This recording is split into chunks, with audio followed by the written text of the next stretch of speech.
Sarah had been trying to write a book for ages, but she was still on Hmm? page 1, until she discovered SpeakYourOwnBook.com.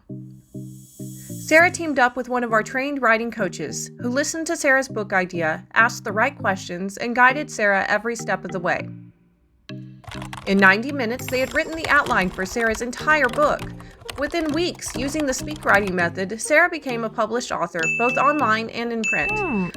Whether it's a textbook, an autobiography, a novel, or a children's book, SpeakYourOwnBook.com can help. Yeah. Visit our website today to download our free 50-question guide and schedule your free consultation.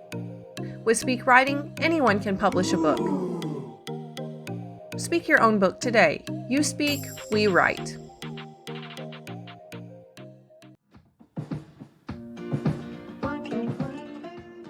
You're watching Speak Your Own Book, the TV show, on Pagan World TV.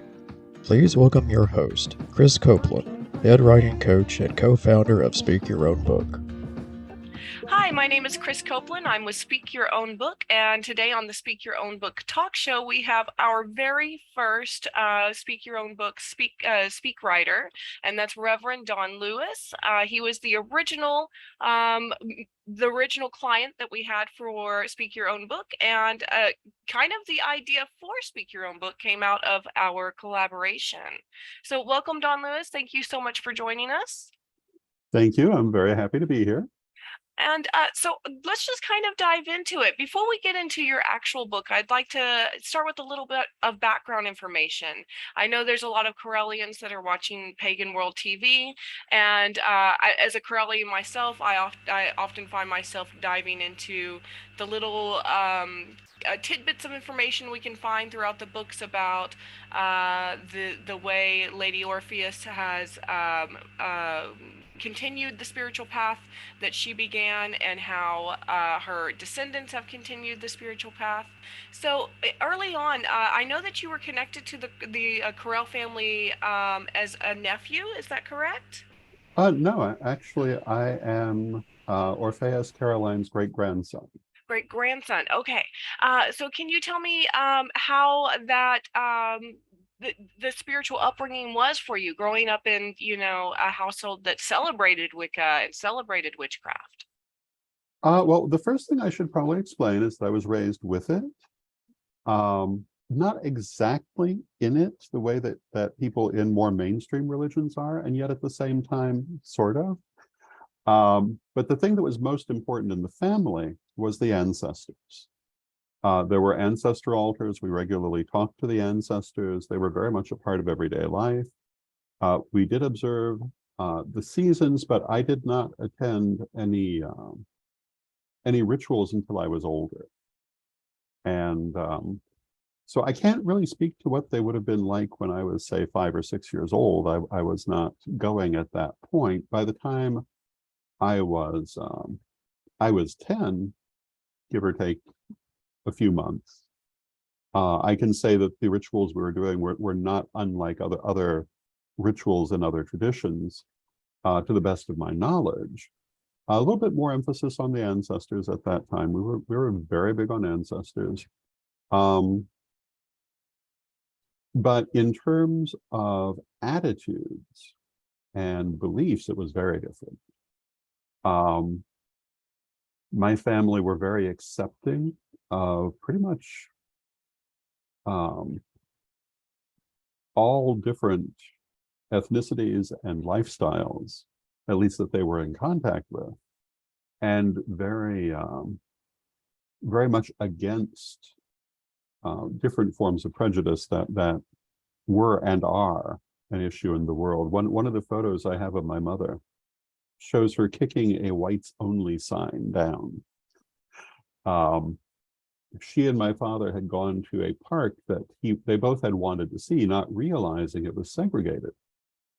And this was in the 60s. And of course, my mother was not white. She could pass for white on occasion, but she was not white. And neither of them obviously were in favor of segregation. So my mother had my father take her photo kicking the sign, and then they turned around and left. And I remember that because I was there, but I was very, very young. But we were very much a family that was in favor of the changes that were happening at that time in the 60s. Different sexual orientations, for example, were never anything that I was raised to have an issue with.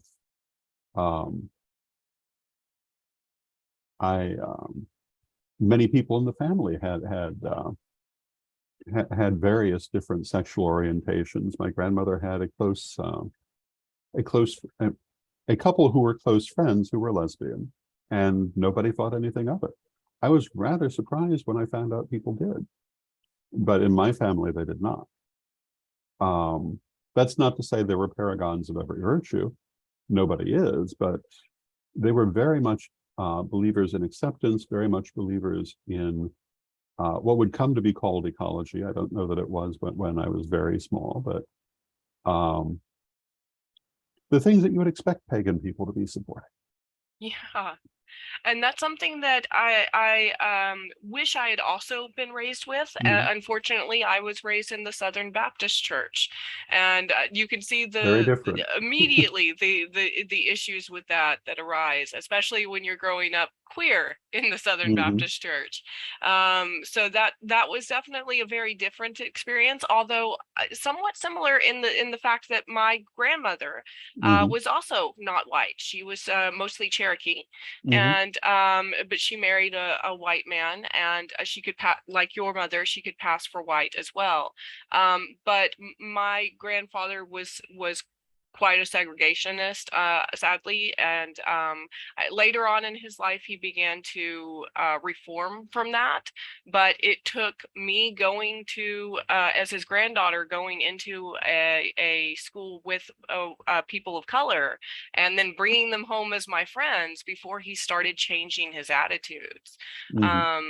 Unfortunately, the entire family still has not fully changed their attitudes, which is why I've distanced myself from them since then, and welcome my Correllian family as, you know, kind of my true spiritual family. Well, we're very happy to have you. Thank you. And Thank you know, you. I mentioned my mother effectively passing for white. She mostly passed for Hispanic, however. Yeah. Most people who met her thought that she was, as they put it in those days, quote, Spanish, end quote. But she was not. And she was also part Native American. Is that yes, correct? that was the actual ethnicity. Yeah, and I There know are a that few other things in there, but that's the main thing. Yeah, same with my grandmother. She has like Blackfoot and a few others, but mostly Cherokee.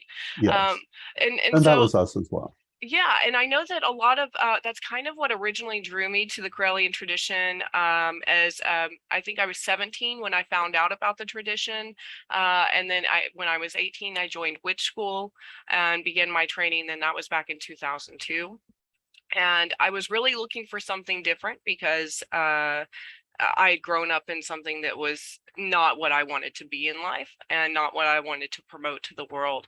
And finding the Correllian tradition was kind of a little bit like coming home, because it has Scottish witchcraft combined with Cherokee traditions. So we're very eclectic. yeah, exactly. And I really enjoy that eclecticism. And so let's talk about, you said that you grew up with it, but when did you start getting drawn to? I was around 10. And around 10? And so how I did that started to be process given go? books. Yeah. I had always had an interest, but I didn't necessarily understand some of the things I was saying. But when I was around 10, I started to be given books so that I could start to study. I assume I understood them. It's been a long time ago now. By the time I was 12, I made a dedication. And by the time I was 13, I was ready for initiation and had to make a choice. Even though in Correllianism we don't really make a choice, but I had been studying different things because I was allowed to. I had been studying various forms of Christianity. I had been studying a variety of things, and some of those required a choice. Correllianism did not. And I had to really stop and think about what I was looking at.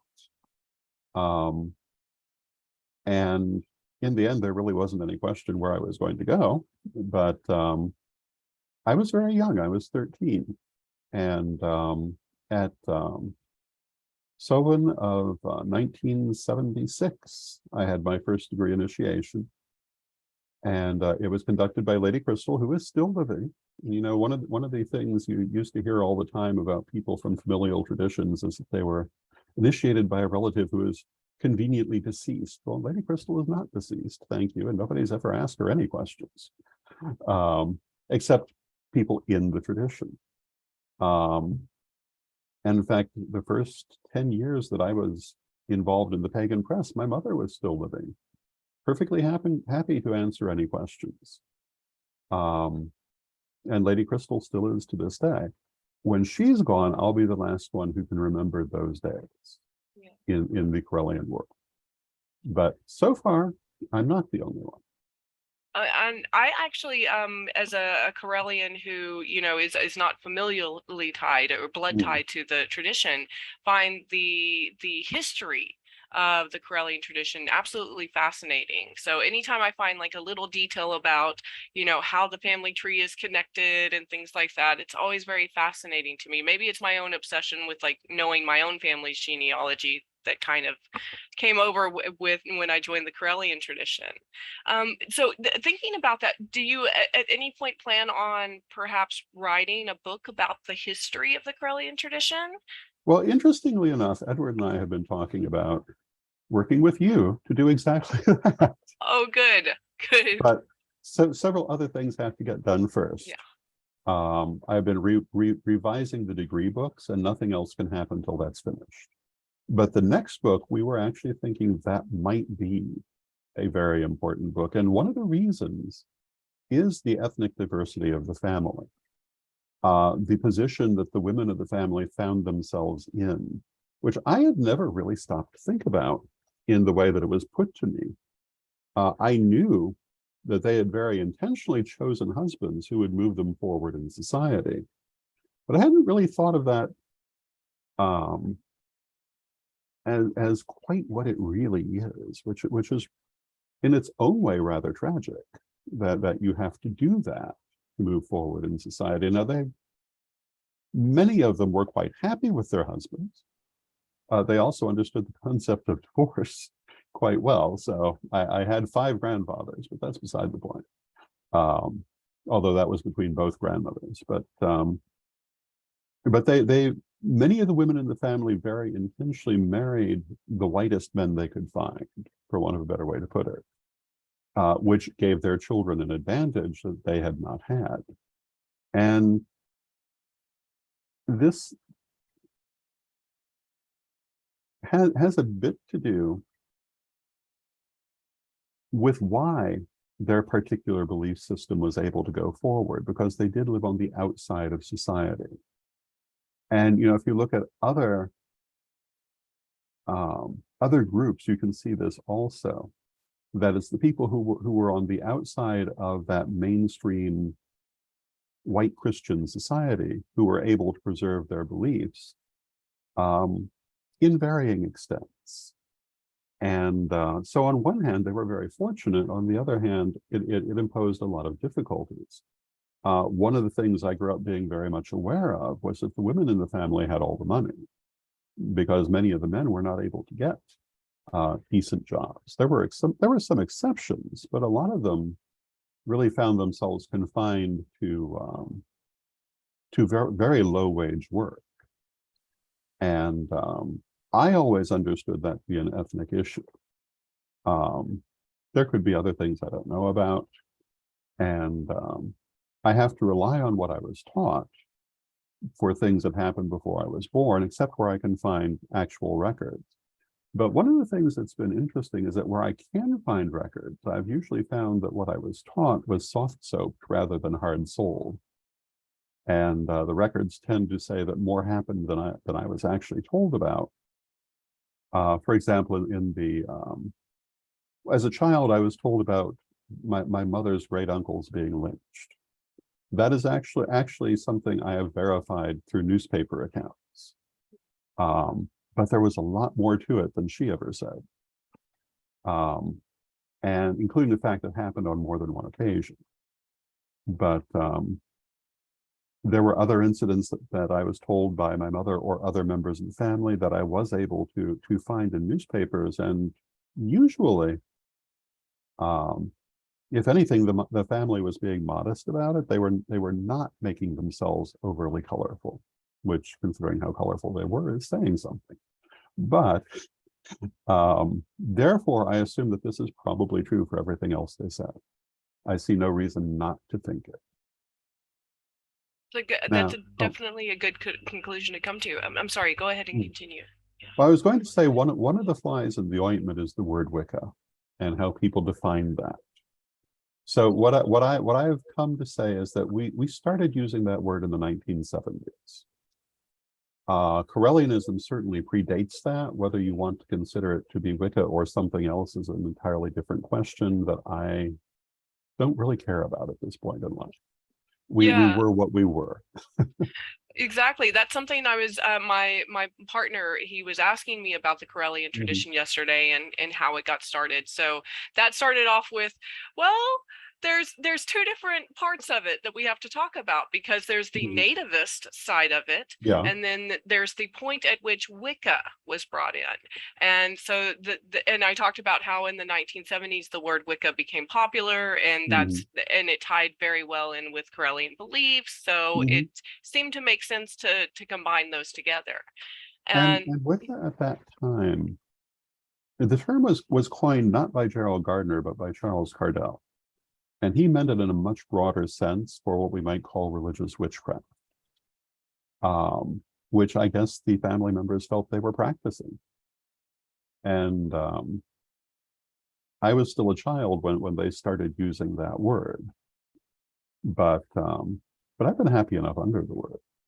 But I will say again, we did not use it until the 70s. I don't know that.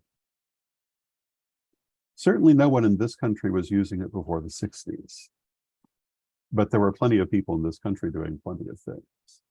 Exactly. No matter what name you put on it, it's the the Shakespearean line, "A rose by any other name would smell as sweet." Yes. Yeah. Well, one of the things that's happened recently, Edward recently visited the Buckland Museum, and somehow the subject of the Lawrence Museum came up. And they were saying that there's a controversy among people who study these things as to whether that museum ever existed. But I know that it existed. I was there. I have photos of it, possibly the only photos of it. And it represents, well, one, to the best of my knowledge, they were distant cousins. And they certainly considered themselves witches and later used the term Wicca. But here again, that museum was founded in 1937. And they had been connected to European witchcraft at least since the early 1900s.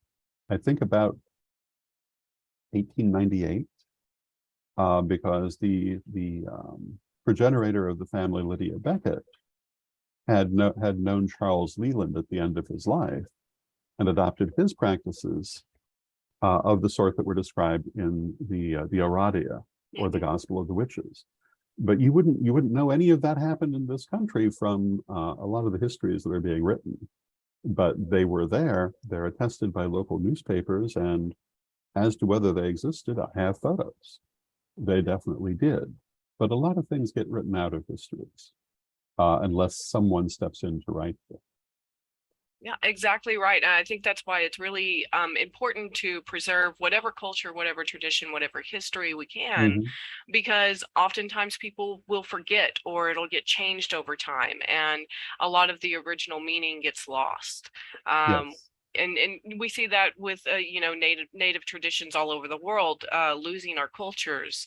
So this is something that we should do as as a Correllian group, to preserve that. So I definitely appreciate your efforts and Reverend Ed's efforts in continuing that preservation, so that future Correllian generations will have access to that history and that knowledge. And that actually, you had mentioned something that really hit like a personal note with me. It was when you talked about your female family members marrying to better themselves in life. That was something that my grandmother also did.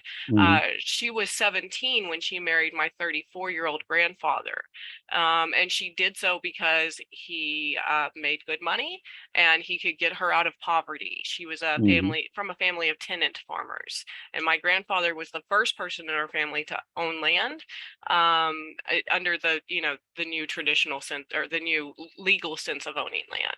And that was something that kind of hit me as, oh wait, women in my family did that too.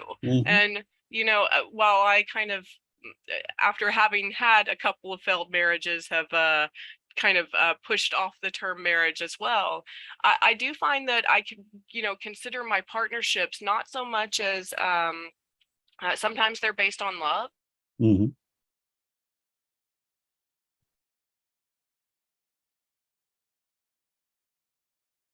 I had moved up in society from poverty. Yeah.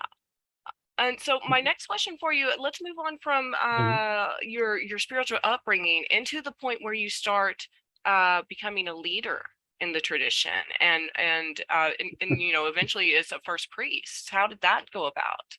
That was a political arrangement on the part of my mother and Lady Crystal.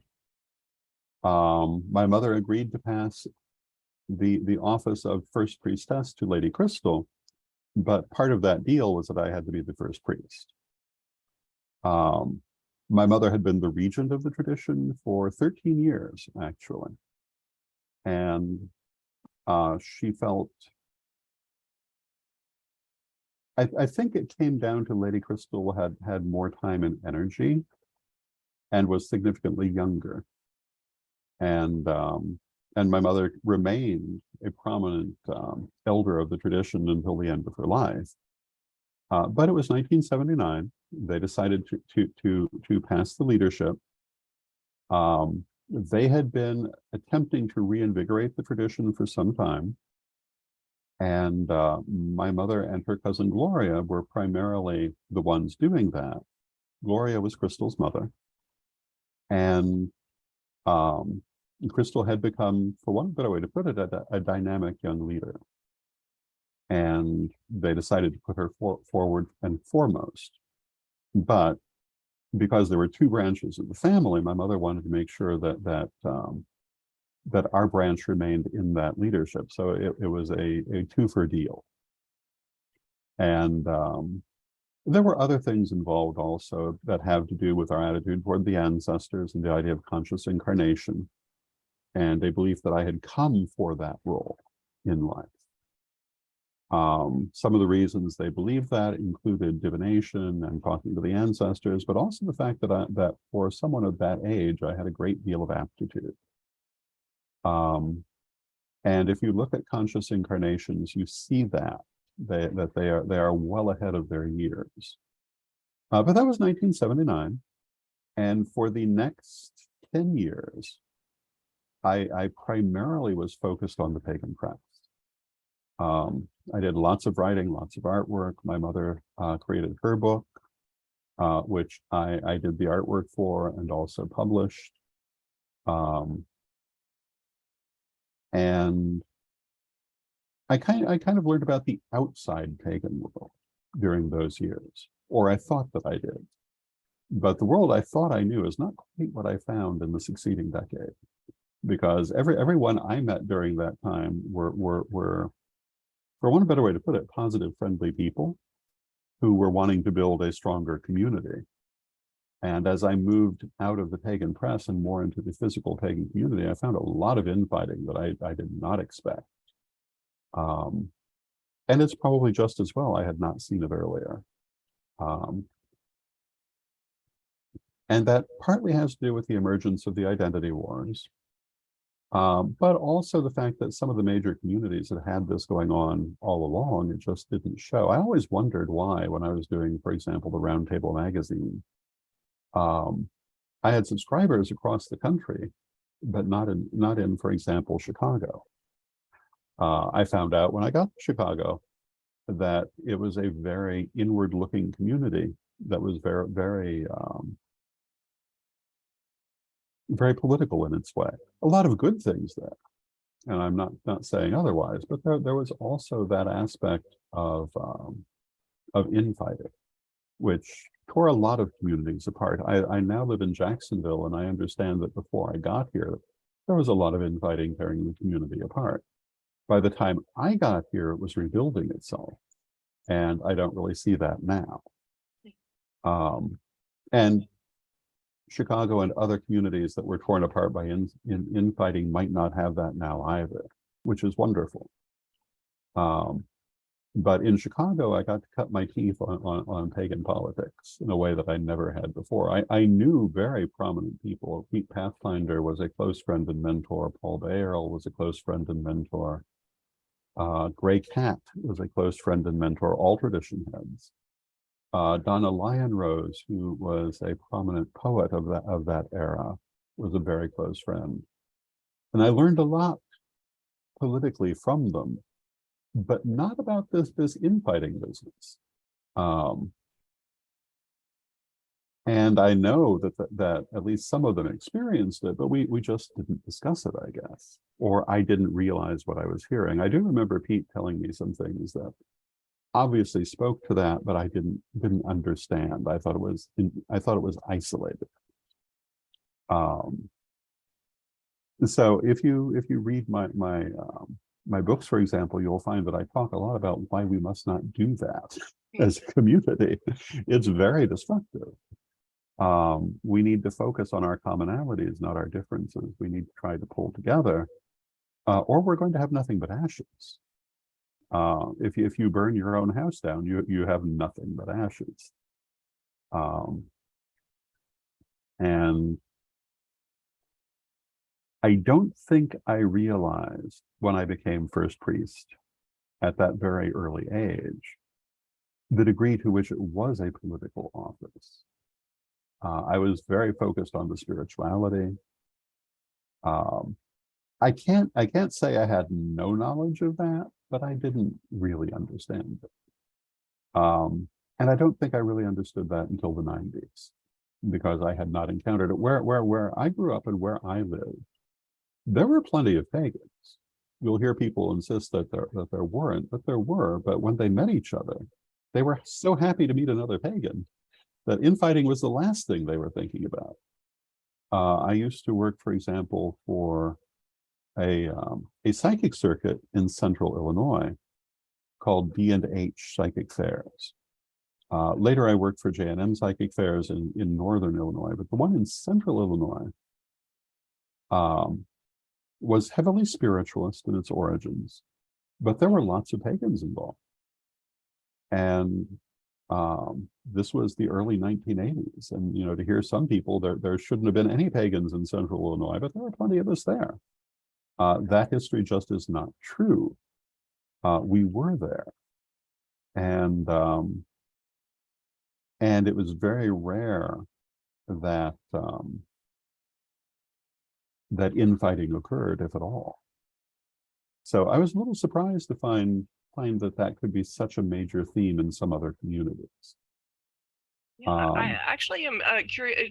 So this, what you're describing that went on in the pagan community as a whole is actually something that it's just a microcosm of what we're seeing on a larger scale in America with the constant division between people over very petty issues, when we have much larger issues that we should come together and work on. Absolutely. And so your mirroring of what's going on in pagan society, probably 10 or 15 or 20 years before it really started going on in American society on a larger scale. Or maybe it was going on at the smaller scale, but not as broad as it is now. So yeah, I think what shocked me about it was that I was rather naive in my opinion of how high priesthood were, because I had been taught to be a certain way, to be accepting, to be moral, for want of a better word for it, that to not be engaging in nonsense. And all of the high priesthood I had known prior to that either were that way or they were at a distance where I didn't see otherwise. So I was surprised to find high priesthood who would allow themselves to be drawn into personality clashes that were damaging the community, for example. And things like that. And I would hope that our Correllian high priesthood do not do that sort of thing, because we've tried to maintain that teaching that I was raised with, that when you are high priesthood, this is a responsibility. It's not your personal power trip. It's not your occasion to become Theta Bera and have terribly dramatic adventures. It's a responsibility. And part of that responsibility is building your community, your tradition, etc., not tearing it down. Absolutely. And so when going through the history that you have gone through with the tradition, you've on the larger scale, you've gone through the end of the civil rights era. The beginning of homosexual rights, gay rights, and the desegregation of schools and all of these other things. And you've guided the Correllian tradition through these ups and downs that were kind of going on around the community. And so what I suppose that's true. Yeah, and even into the modern day where we've got talk of impending civil war or nuclear war with Russia, and you are still this guiding force that is just calm and focused on what's important, and you don't let that outside noise affect you, at least not publicly. So what's your viewpoint on where Correllian tradition is going from here, and how it will navigate the future trials and tribulations? Well, I hope that they will navigate future trials and tribulations in the way you just described, by remaining calm and focused on what's important. What's important is the survival of our tradition and the welfare of our people. There are lots of other things going on in the world that may be of great importance to individual Correllians, but to whoever is heading the tradition must be preeminent. I feel that where we go from here is to become more and more a world religion. And we've been described as the Baha'is of the pagan world, because you can be Correllian and be whatever else, as long as you can reconcile them. We are not an exclusive religion. We are a lens through which all things may be seen. And we have that in common with a couple of other movements, but not very many. Most religions, you either belong to them or you don't, and there's no wiggle room. We are agglutinative. You can belong to a dozen religions as far as we're concerned. And part of this is our familial origin, because every generation of the family brought new things in, because they were people. They were out living and studying and learning. And if you look at each of the successive leaders of the tradition, they each had their different focus. The ancestors were a strong focus through all Correllian history. But for example, Mabel, my grandmother, had a strong interest in Eastern philosophies, very concerned with incarnational sciences, very concerned with psychic development. The psychic development exercises in many of our lessons come from her.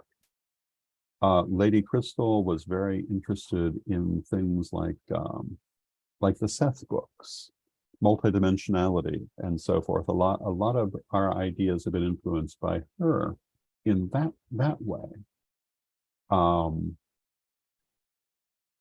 And because we were a family, it was not one of these, you must do exactly this. It was, go and grow. Little child, enjoy your life. And that's how we still look at things, which I think is a different point of view than a lot of different movements. So as a Correllian, you can bring in whatever it is that interests you. We just had a telethon that went 100 hours, held by our Paladin order. And one of the people they want to bring in for the Parliament of the World's Religions is Sir Apu Adman Agama, also known as the Reverend Sir Rolando Comon, who is Filipino. He is one of our several most prominent Filipino priesthood. We have more than just one center in the Philippines, but Apu Adman does have one of the most active ones, and he heavily involves traditional Filipino religion and psychic skills and healing in his Correllianism, which is, in my opinion, how Correllianism is meant to work. We have people in South America, Central and South America, who involve native beliefs from their regions. I think that's wonderful. I know there are some people who believe that the carrots must never touch the peas, but we're a great believer in the vegetable medley of religion. And I think part of the reason is the mixed ethnicity of the family. And I remember being taught very specifically the idea that when different peoples come together, they become stronger. And we have that view religiously as well, that if something works, of course you adopt it. If it doesn't, of course you let it go. The idea that we do what works is very important in Correllianism, the idea that we focus on what is practical and sensible, not just what is pretty. Yeah, or what someone else likes. Absolutely. And so when I first started studying the Correllian tradition and the beliefs of, regarding energy work and spell work and ritual work, it wasn't until maybe 5 or 6 years ago when I started looking into quantum mechanics that I was like, oh, okay, this is all perfectly explainable. This is not something that is, just in my head, or, just something that I believe, but is not something that can be proven by science. There is science out there that supports energy work and supports the interconnectedness of all things. Absolutely. And that really was kind of like Oprah says, a light bulb moment for me, where I realized that I could be both perfectly aligned with science and perfectly aligned with faith. Absolutely. And not have any kind of conflict about what it meant to me or proof of it. I didn't have to be outcast as a doubting Thomas like I would be like I was in the Christian faith. I could question everything and find my own answers, and that's the draw of the Correllian tradition, is that you don't have to be any one thing. Yeah. Thank you. So well, that's a really important point, and I don't mean to overspeak you. No, go ahead. But one of the things in my life that's been most remarkable is watching science catch up to spirituality. A lot of things that we used to be told were total nonsense in our spiritual beliefs, we're now reading in scientific manuals. One of the things I tell people, I first heard the concept of climate change in the 1970s from spiritual people who described pretty much exactly what later was being described by scientists. But at the time, the scientific community seemed to think it was nonsense. Seeing that happen,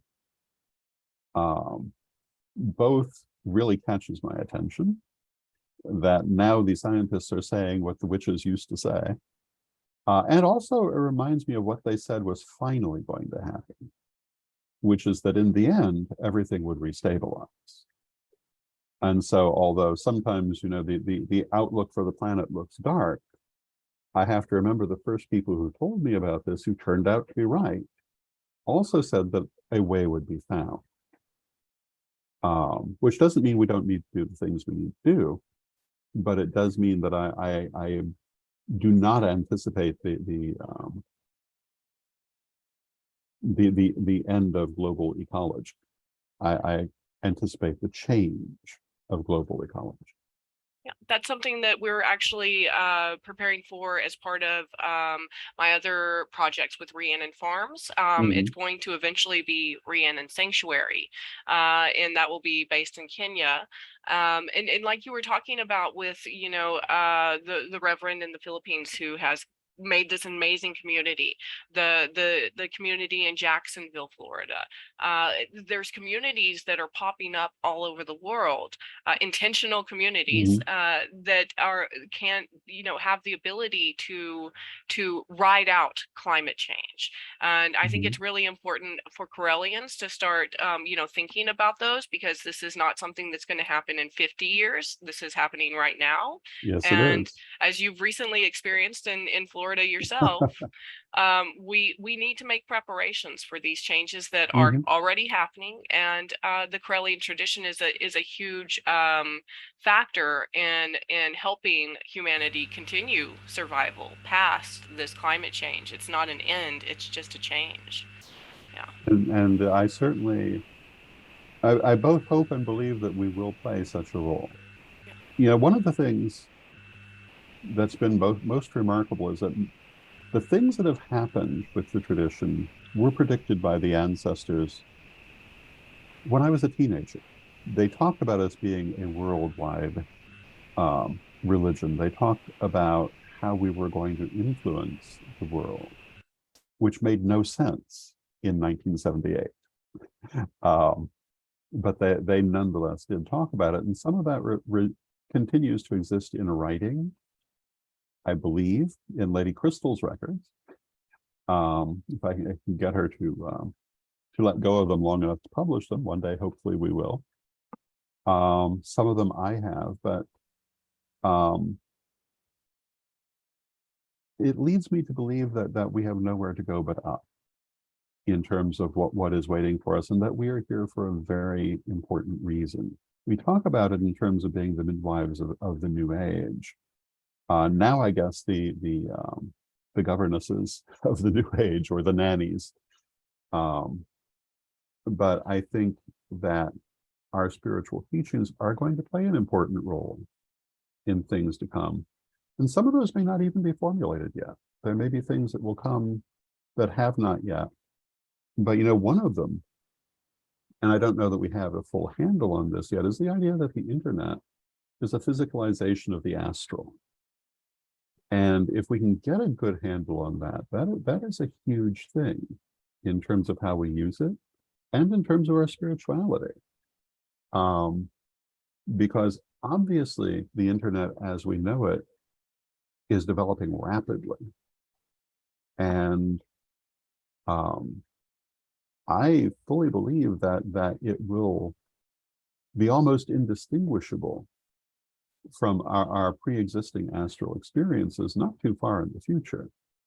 And it's going to give us, I believe it's part of our transition from the mental to the astral plane. And I think it's going to be important in our spirituality in ways we don't yet fully understand. And I believe there are things we can do through it we don't yet understand, but we will learn. Absolutely. Now, and turning over to let's switch tracks a little bit and talk Yes. about your books.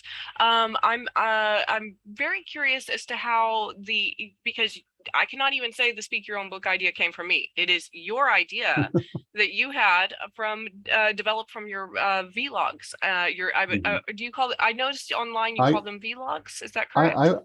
Yeah, I guess most people say vlog, but I didn't realize that when I started.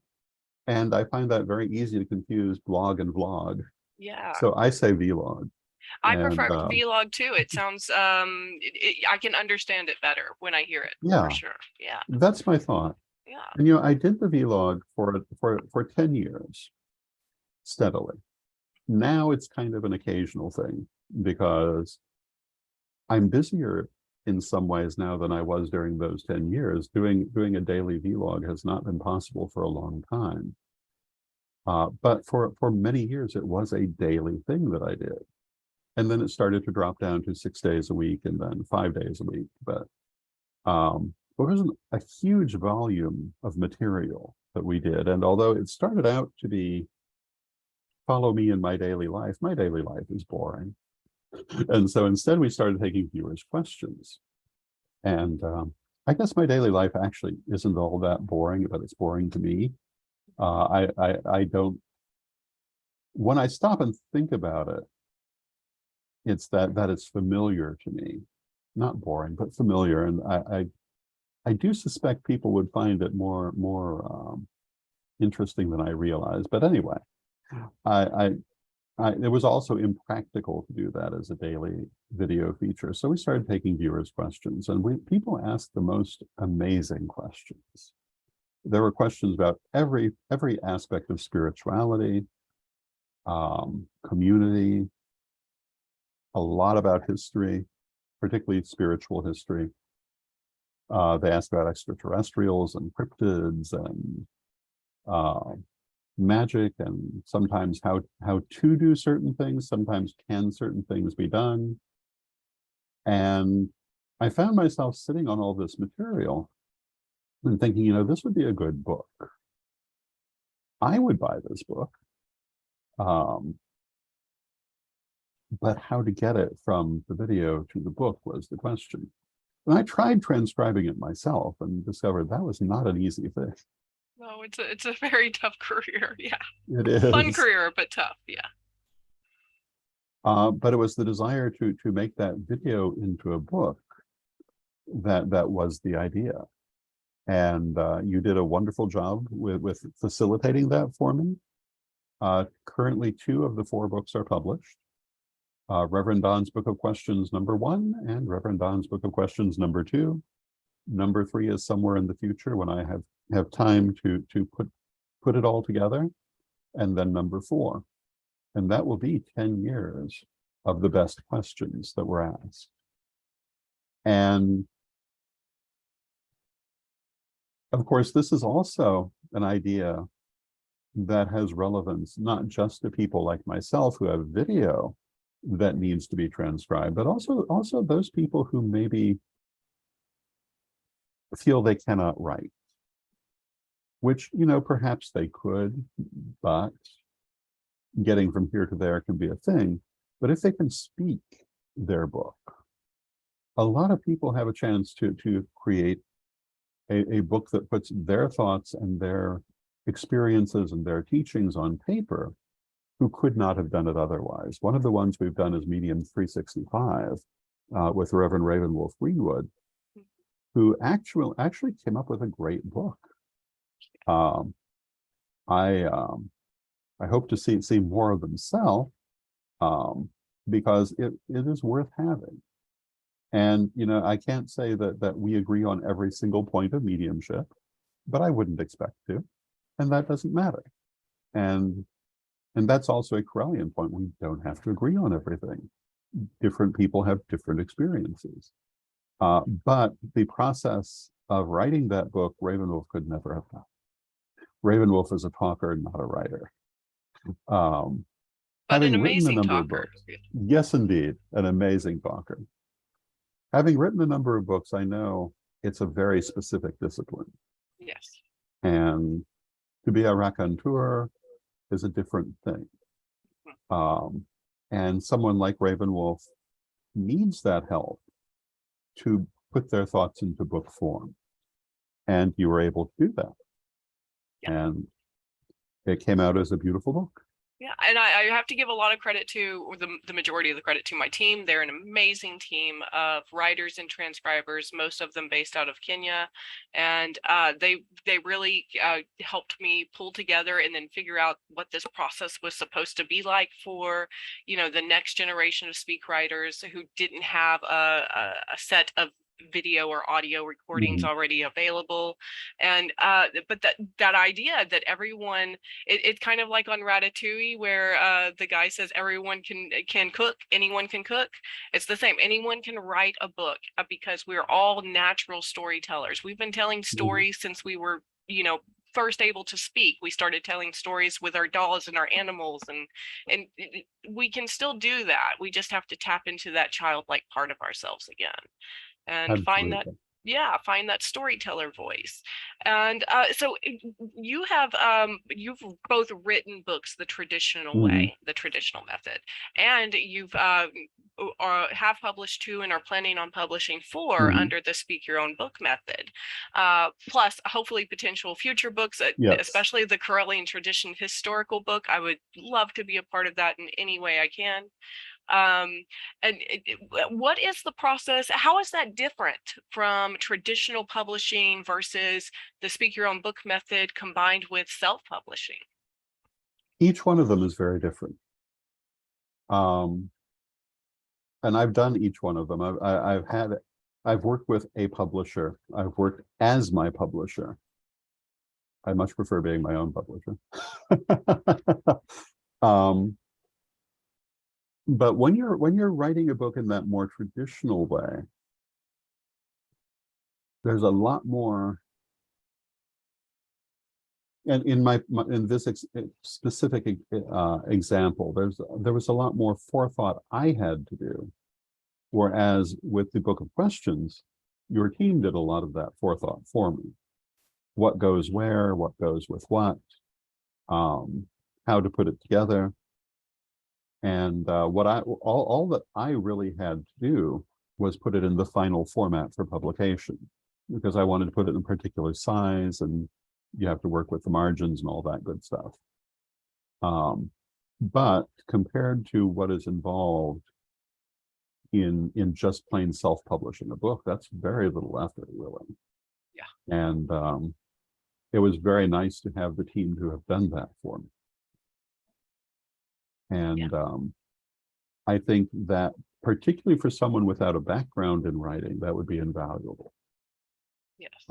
Because, you know, a lot of people don't, and even people who are authors with experience don't always understand what is the most important point that they're making at the moment that they're making it. And it's good to have other eyes to help. That's why we have editors to help us in writing. And the Speak Your Own Book team feels a lot of that as well. The fact that it is being spoken, I think, helps to clarify a person's mind a great deal while they're doing it. Absolutely. And that's the same process that we've gone through with all of our authors. Is this we'll find little pinpricks or little moments that suddenly become a very important message as part of the overall story. And you know, it's not just been me that's had those moments in our speak writing sessions. My assistant Maureen, who does all of our scheduling, happened to be in a session one time, and she found like a little nugget that turned out to be a whole chapter for one of our books. And that was eye-opening to me, because she has no background in writing. She's always been an administrative assistant or a teacher, and a teacher for very young children. And so for her to suddenly have that insight, I realized that how important it is to have a large audience of eyes on the book as it's being created, because so many good things can come out of it that wouldn't have happened if it had just been one author by themselves. Absolutely. Yeah. And you know, it's kind of like making a play. If you look at successful plays or musicals, they usually have a run before they actually premiere, and movies also. So they can get people's reactions because they learn things about their production that they do not see themselves. And that is, I think, vitally important. Reminds me of the film The Producers, which would not be politically correct today, I'm sure, but it's about 2 producers who set out to make the worst play ever made. And so they decide to make a play glorifying Adolf Hitler, thinking that everyone will reject this, that it will be horrible. But they don't have a pre-run of the play. It opens on opening night, and that's the first time anyone's seen it. And unbeknownst to them, it turns out to be reacted to as a smash comedy. That's awesome. It kind of reminds me of the movie The Room. I don't know if that one, where he didn't expect it to be a comedy, but he has since embraced it as one, as Yes. the kind of subtle genius that it is in strange ways. Yeah. But thank you so much for speaking with me about this. I'd like to just kind of wrap up with how people can find your books and what's coming down the pipeline next for you. Well, the way to find the books is correllianpublishing.com. You can also find it at myshopify.com/Correllian-publishing. You can also find my Facebook page where new books are frequently announced. Some of my books you can find at corrstore.co. That's CORR store.co. Which is another outlet of Correllian writing. You can also find them at Amazon. But if you get them through Correllian Publishing, you can get them signed by me. Oh, wonderful. Now the next thing, and of course for videos, we have magictv.com, which if you want to see that 10 years of vlogs as video, it's there, along with many, many more things. We're also doing Pagan World TV at this time, which I believe is where people are watching this, yes. or a place where they're watching it, and we have high hopes for that. But for me, the next thing coming down the pike, so to speak, is probably the Parliament of the World's Religions, and that will be held in August of 2023 in Chicago, where the first modern parliament was held. Well, actually, the first parliament and then the first modern parliament in 1993. And I am thinking that I feel like something very important is going to happen there, and I'm not entirely sure what it is. Interesting. But energetically, I feel like it's an important nexus, and so you'll see us putting a lot of effort into that this coming year. Wonderful. I'm looking forward to following along online as it happens. I don't think I'll be getting to America next year, but I think Ed will be coming to Europe in the next year or two. I believe so. Yeah. And of course, you and anyone else in the Correllian tradition is also welcome to head over to the Netherlands and hang out with me, and we'll be happy to show you around all of Europe. Yeah. That would be wonderful. Well, thank you so much for joining with us tonight, Reverend Don, and this morning for me and tonight for you, and wherever anybody is watching this in the future or whatever time. And I really appreciate you coming in and speaking with me and sharing your experience, not only with the book, but even more importantly, with the tradition as a whole, and our past, present, and future as a family, as a global family. So thank you so much. Yeah. Thank you so much. And that's it for us today on the Speak Your Own Book television show. And we will come back to you again next time with another Speak Writer. Thank you for watching Speak Your Own Book, the TV show on Pagan World TV, hosted by head writing coach and co-founder Krys Copeland.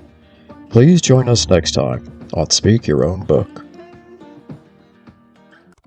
Sarah had been trying to write a book for ages, but she was still on page 1.